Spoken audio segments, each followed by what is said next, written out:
Modern Money Primer blog number 50. MMT without the job guarantee? Conclusion by Randall Wray. Sorry for the interruption of the blog. Originally, I had planned 52 blogs, 1 year's worth, although along the way I added a few so that we would have run about 13 months. Here's why. The blogs came from a book manuscript, The Modern Money Primer. The idea was that you would not only be a test audience, but that your questions and comments would allow me to revise the manuscript as we went along. And that worked. I think the manuscript was much improved because of this blog. You helped write the book. At the beginning of May, there remained 3 topics for the blogs to finish up on the job guarantee, a section on inflation, and a concluding section on the nature of money. Unfortunately, due to family commitments, I cannot do all of the remaining blogs. I will do 1 blog on each of these topics. Today's blog will complete the series on the job guarantee, and I'll do 2 more blogs, 1 on inflation and 1 on the nature of money, to complete the promised 52. These will probably not be posted each week. I expect it will take me longer than a week to produce each, but they should be finished during June. To make a long story short, the book will be released soon. See here. When I get the publicity materials, I'll post them on NEP. If you like the blog, you'll love the book. If you hated the blog, you'll hate the book. The book contains a fair amount of material that is not in the previous blogs, plus the material that I won't be able to cover in the next few weeks. Further, the organization was revamped, and I think improved.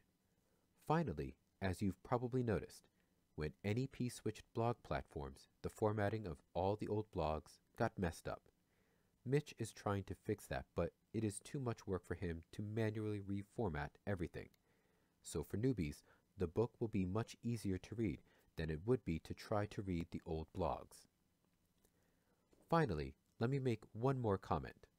As you know, I have been accumulating your comments and questions, with a response on Wednesdays. I won't be able to do that for these final blogs. Further, as you know, I did not want this primer to become a debate with critics, and I certainly did not want it to become a chat room with more than 100 comments weekly, most of which are promoting personal websites and idiosyncratic positions on a range of off-topic matters. I'm not opposed to debates or chat rooms, but that was never the purpose of the primer. Besides, since the manuscript is in production with the publisher, I cannot do any rewriting now, so the main purpose of soliciting your comments no longer applies. Let us move on to a conclusion of our discussion of the job guarantee. The contentious issue is this: can one adopt MMT while rejecting the job guarantee? I had made the analogy between disease and unemployment. Would any reasonable person who understands the cause of a disease oppose a cure? If you knew that a vaccination can prevent smallpox, would you oppose providing vaccinations, at least to those who want them? I do not want to get into a debate about forcing vaccinations, as we have never advocating forcing jobs on those who do not want to work. Now, I do realize this is not quite a fair comparison, because it is possible that there are many cures for the disease of unemployment. MMTers advocate the job guarantee cure. I am open to alternative cures. I just do not hear any coming from the critics. Some try bait and switch. Let's give them basic income guarantee instead of jobs. That does not cure the disease of unemployment. It is like providing antibiotics instead of vaccinations to fight polio. They then try to justify this on the argument that if we give people basic income guarantee, they can still choose to work if they want to. No, they can't, they cannot. There must be jobs. Certainly, it is true that giving everyone antibiotics does not prevent them from seeking vaccinations, but the vaccinations need to be available. I'm not going to argue more about this. The argument is just too silly. Yes, We can give people basic income guarantee, but that does not give them jobs. If someone is involuntarily unemployed, she wants a job. Basic income guarantee will not cure the unemployment disease. We can have the basic income guarantee. Can we have the basic income guarantee and the job guarantee? Sure, but it is the job guarantee that cures the disease of involuntary unemployment. Some claim the basic income guarantee cures the disease of poverty. I doubt that, but it is a different disease. Some argue for demand stimulus alone. The theory is that if government spends enough on general demand, jobs will trickle down in sufficient numbers that everyone who wants one will get one. When pushed, they will admit that they really do not mean everyone. They mean the rate of involuntary unemployment will be reduced sufficiently. Sufficiently for whom? Well, for those who get the jobs. See the Vonnegut quote below. Those who do not get the jobs are not deserving. Better luck next year. Go and prove yourself so that you can get a job and some other unlucky schmuck goes jobless. There are always winners and losers, and you happen to be a loser. In your next life, choose better parents. You all know the drill. And yes, that means people of color will have 3 times the unemployment rate of the luckier whites. And in most countries, females will have higher rates of joblessness. But that is just the luck of the draw when it comes to a job creation through demand stimulus. Again, this is a bait and switch argument. Aggregate demand stimulus will likely create more jobs. For everyone? No. Further, it begs the question of what to spend on. Except for random helicopter drops or tax cuts, all spending and tax cuts is targeted. The only question is, to whom? It is really strange that many opponents of the job guarantee dislike the targeted nature of the program, yet they like the targeted nature of congressionally approved spending that will go to the usual suspects, big oligopolies that tend to have higher skilled and paid workers and strong pricing power, as well as the much maligned pork barrel roads to nowhere. And finally, it evades the inflation issue. If jobs do indeed trickle down, it is at least in part because the targeted general pump priming pushes up wages and prices in those favored sectors sufficiently that employers look to workers who are less desirable. Can we have demand stimulus plus a job guarantee? Sure, but it is the job guarantee that cures the disease. Others protest that the job guarantee creates low-paying jobs that won't utilize all the skills of the workforce. Hence, it does not really resolve all the problems of unemployment, and so instead we need a combination of demand stimulus, skills matching services, and retraining. Again, another bait and switch argument. While demand stimulus plus active labor market policies are desirable, they do not ensure that a sufficient supply of worker-ready jobs is created. As discussed in previous blogs, the job guarantee takes workers as they are, where they are. Training programs train workers on the hope that jobs will exist and that employers will hire them. It is faith-based policy. The job guarantee creates jobs for those who want them, then trains workers on the job. If the better high-paying jobs do come along, they can move out of the job guarantee. Meanwhile, they've got the job and are allowed to contribute to social production. Some still persist in arguing that the job guarantee is just workfare, that it forces people to work. No. It provides a job for those who want one. It hires the involuntarily unemployed. Involuntary describes a situation that one does not want. Unemployed means without a job. Involuntary unemployed people want jobs. The job guarantee offers jobs. No one is required to take one. The job guarantee can be added to any safety nets society wants, whether non-means tested programs like basic income guarantee or means tested programs like welfare. That is why I said the job guarantee is a policy add-on. Recall that I began the discussion of the job guarantee with an exposition of Lerner's functional finance approach to policy, and with a discussion of human rights. The first of these builds on the state money view that government can afford to buy anything for sale in its own currency. It then derives a policy, that is, what government should do. Spend more if there is unemployment. The second comes at the topic of unemployment from the human rights angle. The right to a job is one of the internationally recognized human rights. Again, this is about what government should do. Ensure that anyone who wants to work has access to a job. While consistent with Lerner's proposal, it goes further. For Lerner, unemployment is an economic waste, since government can afford full employment. It should ensure it. From the perspective of human rights, unemployment is evidence of a violation of human rights. Clearly, this is a violation of a human right by government, as no one should expect for-profit firms to ensure this right.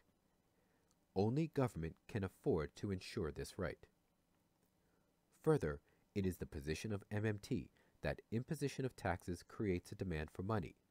From inception, one with a tax liability but without the means to pay it is in some sense unemployed, searching for a way to earn the money needed to pay the tax. Carried to the logical extreme, we can say that unemployment is created by the monetary system. As Paul Davidson always points out, there is no unemployment in a nunnery. Economic systems that are not based on money do not have unemployment. A system that from inception was created by government to move resources to the public sector. Thus, unemployment is not just a problem to be resolved by government. It is a problem that is created by government. And sovereign government has the key. Provide the jobs. Warren Mosler always says the unemployed are already in the public sector. We have to support them and deal with them in some manner. So we might as well let them work for the public sector. Now, I admit that some other advocates of MMT do not accept the human rights angle, but I do. Still, as I argued before, human rights are aspirational, and even rich, developed, and nominally democratic nations persistently violate most of the accepted human rights. In my view, that does not diminish the value of the argument. In the comments section from Blog 48, someone provided the following statements by MMT advocates. Bill Mitchell, quote, "The reality is that the job guarantee is a central aspect of MMT because it is much more than a job creation program. It is an essential aspect of the MMT framework for full employment and price stability." End quote.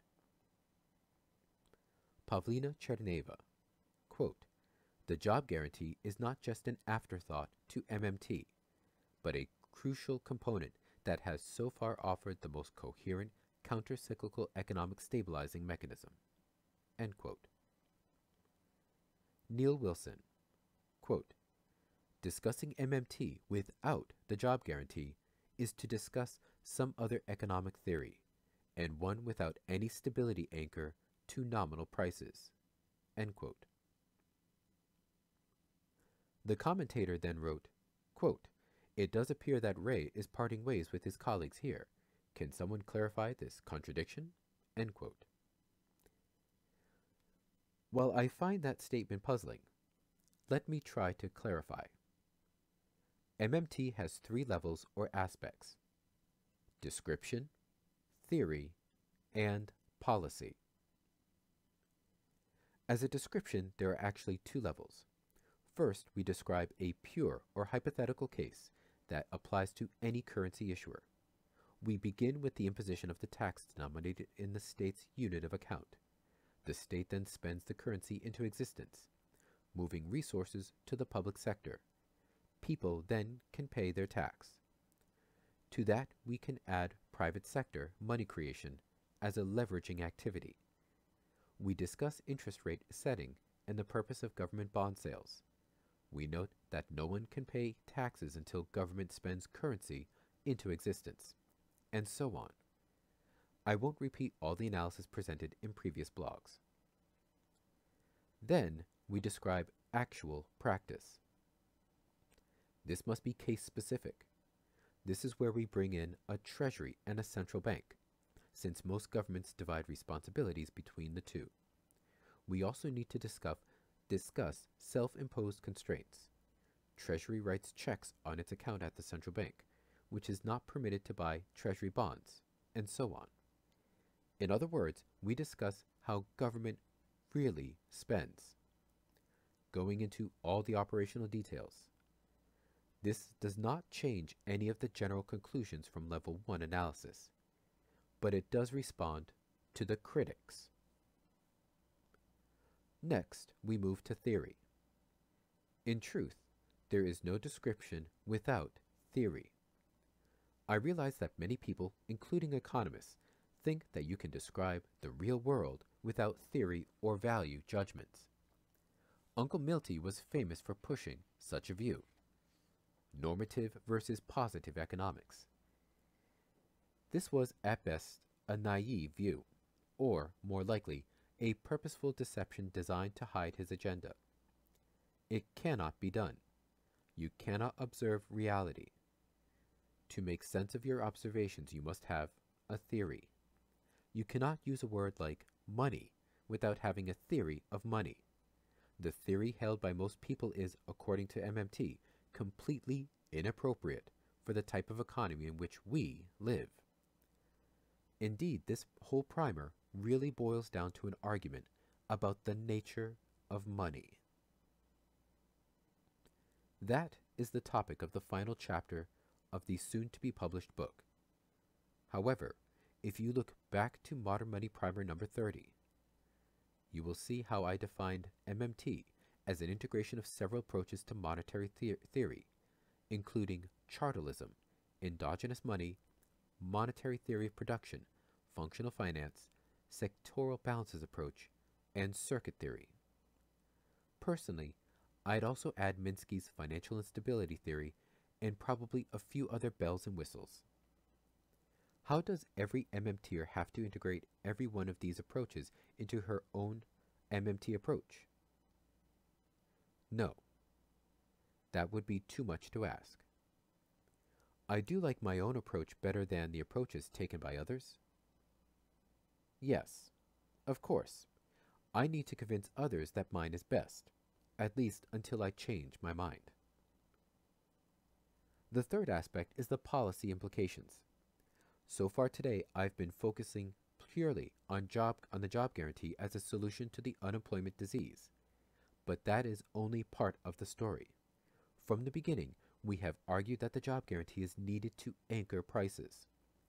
The job guarantee is a buffer stock program, and like all buffer stocks, it can be used to stabilize prices.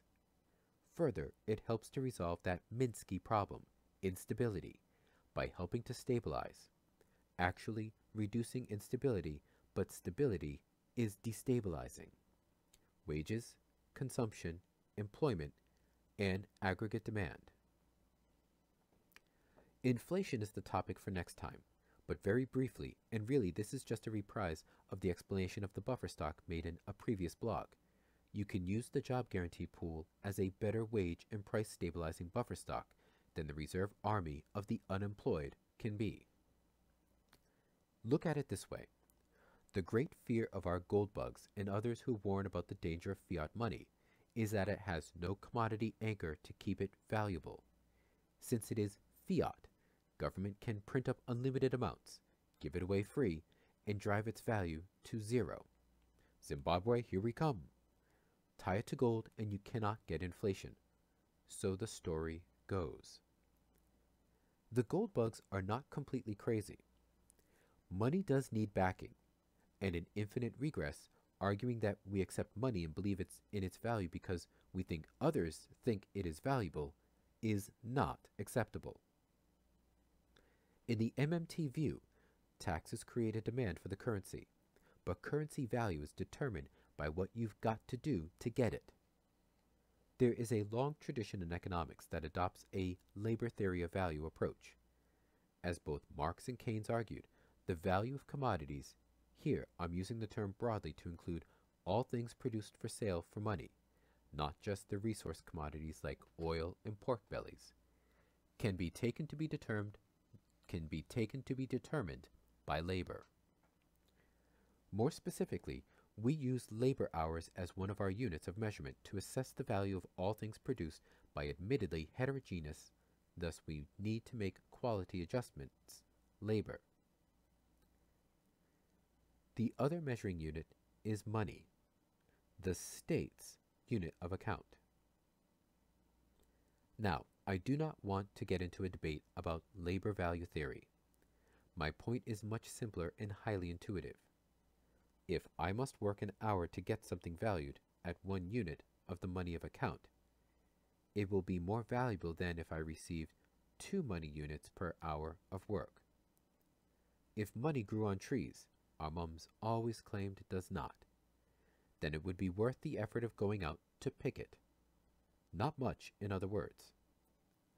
Clearly, modern money takes very little effort to produce. Keystrokes create government IOUs. So the gold bug fear is that its value will fall to nearly zero as we increase the number of keystrokes. But what if government will only issue $1 in return for 1 hour of hard labor? Will the number of dollars issued make much difference in its valuation? At UMKC, we've been running exactly such an experiment, imposing a buckaroo tax on our students for the last dozen years and paying them 1 buckaroo for each hour of work at local community service providers. They pay the tax using the buckaroos they earn. We've run budget deficits every year since the program began, fulfilling the net saving desire of students. Our students are fully employed. They choose how much to work, and we ensure there is always a job available.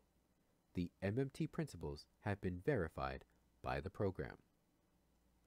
Oh, what about inflation? Zero. Zip. Nada. The wage is still exactly 1 buckaroo equals 1 student hour of labor. We let the exchange rate float to give us complete policy independence. Have all of those budget deficits reduced the buckaroo exchange rate against the dollar? No. The buckaroo has appreciated more than the Swiss franc. According to Warren Mosler, the buckaroo has been the best investment in the world over the past dozen years, although I have not fact-checked that. Oh, all right, it is a simple little real-world experiment, so the results might not scale up to a real-world currencies. But it does shed some light on the value of a buffer stock to give value to a currency. Tie your currency to labor and stabilize wages in that currency. That will provide full employment with a greater degree of price stability. So, that is the additional argument for tying the job guarantee to MMT. Price stability. I'll have more to say about inflation next time, but this is why MMTers believe that the job guarantee is a necessary component of MMT. If you care about inflation, you want a price anchor. So far as I know, no one has come up with a better price anchor than a relatively stable wage unit. The job guarantee provides that. Let us quickly return to the argument that unemployment serves a useful public purpose. Hence, we do not want the job guarantee because it adversely affects incentives. We need the suffering to motivate the lazy. There is a popular view that adversity is good. As Joe Firestone put it in a comment, many attribute their success to the beatings their fathers gave them. Quote, "Spare the rod, spoil the child." End quote. The threat of unemployment and deprivation is believed to be an essential motivator. In truth, modern psychology knows this is false. The best way to produce caring and productive people who will make socially beneficial contributions to society is to provide a caring, nurturing, and secure upbringing. The best way to promote quality work is to create a caring and secure work environment. As I'll discuss next time, this is all the more important as we transition to the service economy. If you want to produce psychopaths, beat the crap out of them when they are young. Convince them that the world is dog eat dog. Make them fight for every scrap of food and eliminate all protection in the workplace. Make life as precarious as possible, with workers fearing they could be replaced by the unemployed, losing their jobs and joining the ranks of the starving masses. Richly reward the strong and punish the weak. I think I just described an entire sector of the modern economy, where the psychopaths rise to the top. See below. That is the idea behind Nairu, which is so dear to the hearts of most economists. Here's the problem. Our society does not produce a lot of psychopaths. Here's the problem. Our society does produce a lot of psychopaths, and their behavior can lead to individual success at least on some measures. The rest of us, the 99% or so, have got to protect ourselves from them. However, their relative success makes that difficult not only because they can obtain positions of great power and influence, but also because we emulate them. In Chapter 24 of the General Theory, Keynes remarked that it is better to allow such psychopaths to inflict cruelty over their balance sheets than on their fellow humans. In other words, let them make money, but don't let them run the show. As we all remember, he advocated policy measures to ensure full employment, to reduce inequality, and to euthanize the rentier class. Quote, dangerous human proclivities can be canalized into comparatively harmless channels by the existence of opportunities for money-making and private wealth, which, if they cannot be satisfied in this way, may find their outlet in cruelty, the reckless pursuit of personal power and authority, and other forms of self-aggrandizement. It is better that a man should tyrannize over his bank balance than over his fellow citizens, and whilst the former is sometimes denounced as being but a means to the latter, sometimes at least it is an alternative. End quote. Of course, our 1% psychopaths will oppose these policies, since the psychopaths thrive in the current unequal environment. An editorial in the New York Times put it this way. Quote, a recent study found that 10% of people who work on Wall Street are clinical psychopaths, exhibiting a lack of interest in and empathy for others, and an unparalleled capacity for lying, fabrication, and manipulation. The proportion at large is 1%. Another study concluded that the rich are more likely to lie, cheat, and break the law. Accounting fraud, tax evasion, toxic dumping, product safety violations, bid rigging, overbilling, perjury. The Walmart bribery scandal didn't just open up the business section on an average day. Shafting your workers, hurting your customers, destroying the land, leaving the public to pick up the tab. These aren't anomalies. This is how the system works. You get away with what you can and try to weasel out when you get caught. While job creators may be a new term, the adulation it expresses and the contempt that it so clearly signals are not. Poor Americans are urged to hate themselves. Kurt Vonnegut wrote, in Slaughterhouse, they mock themselves and glorify their betters. Our most destructive lie, he added, is that it is very easy for any American to make money. The lie goes on. The poor are lazy, stupid, and evil. The rich are brilliant, courageous, and good. They shower their beneficence upon the rest of us. End quote. Psychopaths on Wall Street are not the 10% anomaly. They are the Gordon Gekko role models. They are the 10% top dogs of the 1% that run the show. And so it is not surprising that there are individuals who accept MMT as a description, yet who adopt the policy recommendation of our successful psychopaths, using unemployment and the threat of poverty as motivation to pull one up by one's own bootstraps. Yet that policy simply perpetuates the production of psychopaths and antisocial behavior more generally. As Keynes put it, such policy stacks the game with more zeros, increasing insecurity and actually making it harder to achieve success with just normal luck. All pain, no gain. A psychopath could discover the cause of polio and yet oppose a policy of vaccination. Indeed, lack of compassion is part of the definition of psychopathology. Surely, a psychopathic economist can accept MMT's explanation of the cause of unemployment and yet reject policy to cure the disease. So, can you separate the modern theory of the disease cause of polio from the cure? Yes. Can you separate the MMT explanation of the cause of unemployment from the policy to cure it? Yes. Should you? Of course not.